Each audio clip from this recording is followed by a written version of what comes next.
Book review: Fighter, Rescuer, Healer by Tony Sommers. Um, I have, there we go. I have a lot of time for Tony Sommers. So when I did my BCA instructors qualification, that was under Matty Evans and Tony Sommers. Um, when I got to the actual place that it was being held in, which was a converted barn in the middle of the field in Bedeth. For those of you that don't know Bedeth, Vegas of the Midlands, it'll be lovely when it's finished. I got there with 3 minutes to go before we were supposed to start, so I jumped in the change room, get changed. Tony's getting changed.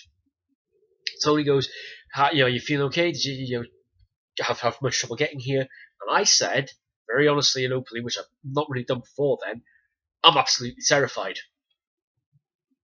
Absolutely terrified to be here.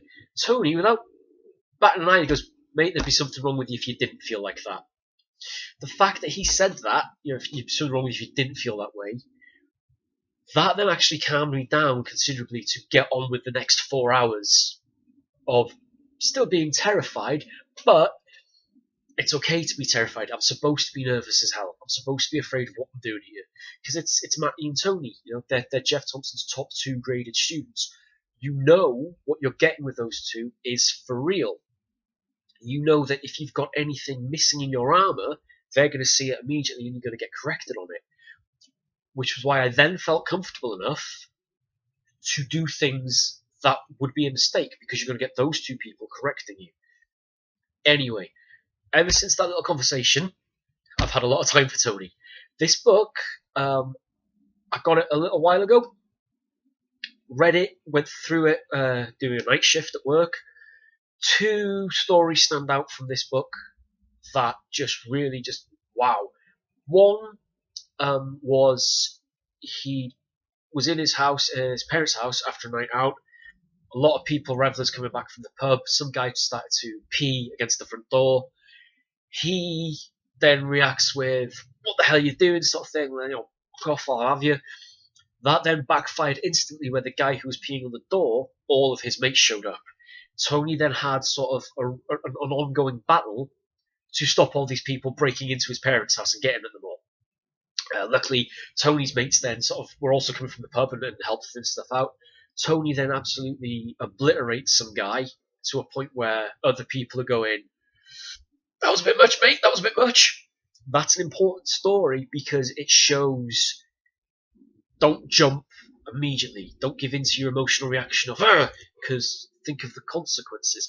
Now, the consequences were that, where if Tony's friends had not shown up, these people would have broken into his parents' house and been able to get at his wife and his parents.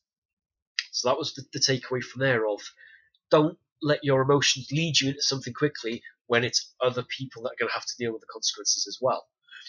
I do love how he writes about having to work in the factories. Most of us will have had at some point, some of us might still be there, working a job you cannot stand. Working a job that you can't stand because it's comfortable. I was very, very much like that when I was security on the test sites. It was a 12-hour shift, 4 days in a row, but it was comfortable. I knew what I was doing. There wasn't a lot to do. But as much as it's comfortable, you also know I'm not supposed to be doing this. There's something more that I'm supposed to be doing. It's a good wage, it's paying the bills, and it's comfortable, but it's a slow death. That was what I got from him being at the factories. The other story that really stands out is him talking about when he became a fireman. And he applied, not really thinking he was going to get in. They said, yeah, come back for this, come back for this, come back. And then he went. So there was a little sort of cool little story about when the guy comes in and says, look, off the clock, we're just chatting, don't worry about anything, just tell me what you want to do this for. And one of the guys goes, yeah, we'll never see him again because of his answer, because we're always being watched as soon as we're here. The standout story, sort of spoiler alert, but you'll still enjoy it, when they were doing the actual physical test and they were doing the laps, and the guy in front of Tony gets asked, do you want to continue? Can you go on? And the guy goes, no, I'm done. I can't do this. So he gets, boom, right, you're off. You're not getting selected. You've failed. Tony gets asked, do you want to go on? And Tony is dead at this point. He's, his body is aching. He's drenched in sweat. He's absolutely exhausted. He doesn't know what the hell he was thinking, even trying to get into this. And they go, "Do you want to go on?" And he says, "Yes, I want to continue." Because he's there. And Tony's mindset was, whatever you ask me to do, I'm going to do. Even if I can't do it, I'm going to die trying. Yes, I can continue. He goes forward 6 feet. Somebody grabs him, takes him away, and goes, "Yeah, you've passed." So if that other guy who goes, "No, I can't go on," for the sake of 6 feet, he would have passed. Now, that should be a story we all want to keep telling ourselves. You never know how close you are when you quit. It could be, again, the next door you knock on opens up for you. So if there's something you want to do, no matter how tough it is, and even if you think right now you're right in the middle of it and you can't see any way out, you could be 6 feet away from your goal.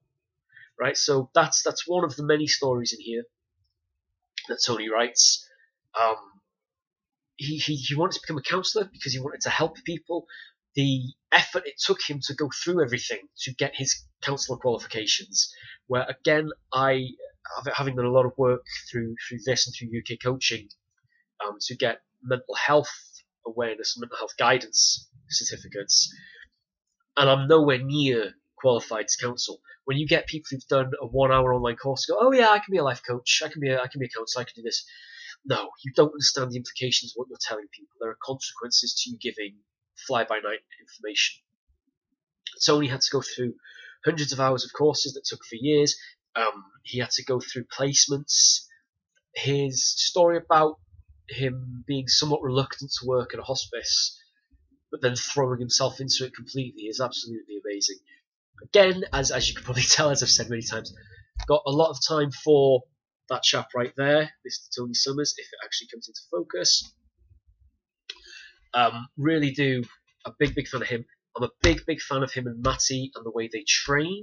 I'm a big fan of, if you're in the area where they're putting on any of their seminars, get on them. Again, there's a lot of people teaching that have got no clue what they're doing. There's a lot of people teaching that haven't been there, but they've leafed through the magazines, they've seen the pictures, they've sort of watched some DVD clips or a documentary in passing, and they go, "Yeah, I know what I'm doing." They don't. Tony Sommers has the real deal qualifications. He's been there for real. He's felt depression. He's felt there's no way out. He's managed to use that as an energy to get qualified to then help other people. It's not a complicated book. It's not going to take you forever and a day to read this. It's not written in, industry slang or jargon so that you're going to go, "I don't know what that means." Anybody can read this, and I think everybody should. So it's not immediately what we would put in our self-defense library because it's not a textbook, it's not a technique book. But I think regardless of who you are or what you're going through, it's well worth having a read of this. So Fighter, Rescuer, Healer by Tony Sommers. Give it a read. If you can't find it online, please do go and ask them to get it you at your local library. That's what they do.